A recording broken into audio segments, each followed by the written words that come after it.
হঠাৎ আমাকে এই পুরনো কফি হাউসে আনলি কেন? আসলে ভাবলাম কেস তো তেমন নেই। আর তোমাকে অনেকদিন ধরেই দেখছি একটু বেশি চুপচাপ হয়ে গেছো। তাই ভাবলাম একটু আড্ডা মারি, পুরনো দিনের মতো। হুম, ঠিকই বলেছিস। আগে এত কেস আর এত অ্যাডভেঞ্চার, আর এখন সব শান্ত। বুঝলি, কখনো কখনো না ভয় লাগে আসলে, বেশি শান্তির পর ঝড় আছে কি না। আরে ধুর, ওইসব কিছু না।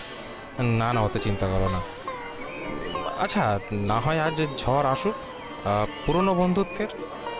বলো তো, শেষ কবে তোমার ওই স্কুলের বন্ধু অর্জুনের সাথে দেখা হলো? অর্জুন?